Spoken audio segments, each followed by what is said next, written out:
sustainable consumption is a topic that's been buzzing around like everywhere right now recently, right? So sustainable consumption is not just saying no to plastic or like asking people to switch off their lights and being more, more sustainable and more thoughtful about how you manage your resources. It's about being conscious about all your actions and having the correlation, between your actions and the impact that it has on the planet. So as BlueBellians, we have always strived to create an ambience that empowers learners of all ages to address the interconnected global challenges that we all are together facing. So first thing is that our school has ensured segregation of waste, and believe me, it was not an easy task. We had to organize regular workshops with students, Mirage workers, etc. And in order to create awareness, we now have 3 colored bins across the school, with the first one being of dry waste, which includes cardboard, metal cans and plastic, which can then be put into a waste stream and be processed efficiently and effectively. Furthermore, we also dedicate one particular bin for the wet waste, which is converted into compost, and we have also extensively used vermicomposting pits, and and then the vermicomposting pit and the compost is directly went to the area where we plant our plants. If we think about it, schools contribute a huge hand in generating paper waste, for which our school has actively taken measures to curb the problem. A fun fact that from art pieces to all of our annual day invitations, they're all made of handmade recycled paper. Our school is also equipped with solar panels on the roof, which aid in electricity generation with an aim of renewable energy. One of our more far-fetching initiatives has been the one where we encourage our students to pour the left water in their water bottles during the dispersal in the pots where the plants are there, and this water is then used for mopping our floors and gardening purposes and whatnot. In terms of low-grade recycling, we incorporated the idea of eco-bricks. It's basically a reusable building block made from solid non-biodegradable waste, which is then packed into a plastic bottle. Be it tables, chairs, toys or even benches, the plastic bricks fit perfectly together just like Legos.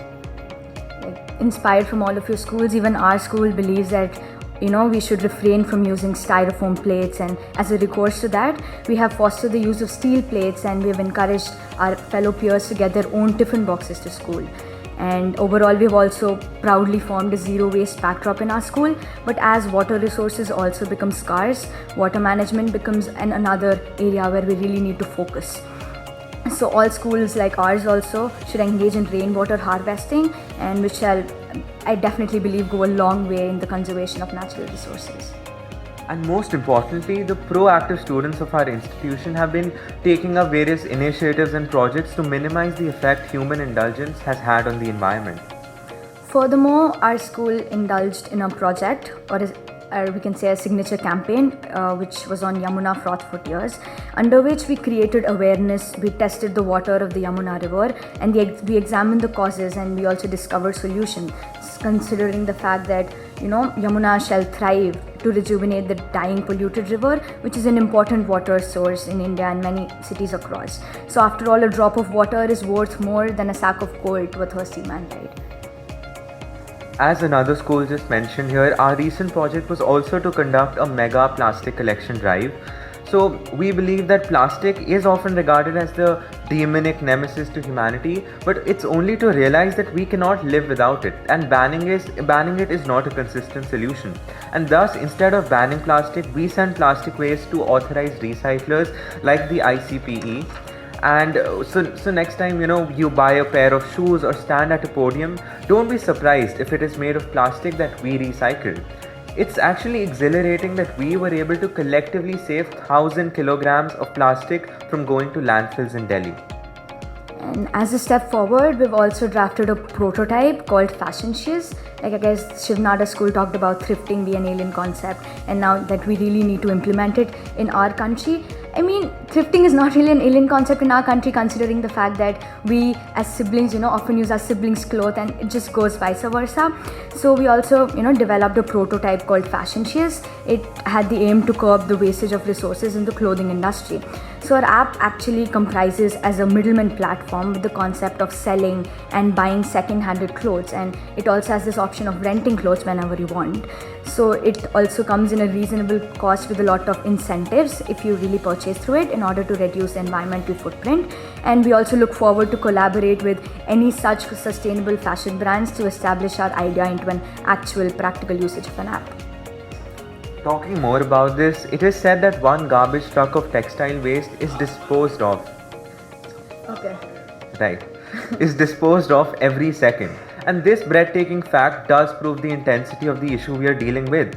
This directly points out to the rising rage for unsustainable fashion culture. We have discussed about all the sabotaging that has been taking place, and it's high time that we pull up our socks and be a part of the fashion revolution. And along the same lines, we also collaborated with ArcGIS. So it's basically a software that allows to handle and analyze geographical locations by visualizing statistics. So with the help of this, we track down location hidden in the majestic streets of India and all over the world where plastic is actually dumped in unauthorized places. So like if you go to the streets, you can see a lot of plastic over there. So we help plot down these areas, and this was also an initiative taken up by our challenge on the plastic waste mapping. We have enthusiastically taken part in about 20 to 25 webinars of Fridays for Future. If you might know, it's an initiative of Greta Thunberg, whose parts were followed by us along with Columbia University. And various other partnerships with the Columbia University include presentations on waste and plastic management, which were followed by numerous discussions on environmental concerns. And alongside with our school motto, one planet the earth, one family mankind, we BlueBellians yearn to safeguard every aspect of the environment. And butterflies, even though very insignificant and small creatures, are effective pollinators that contribute over $200 billion to the food economy worldwide. And human activities have, outsized the impact that monarchs have the ability to migrate yearly due to our activities. And in our 65th year of celebrating our anniversary in the BlueBells, we take the initiative of establishing the butterfly garden in our school premises.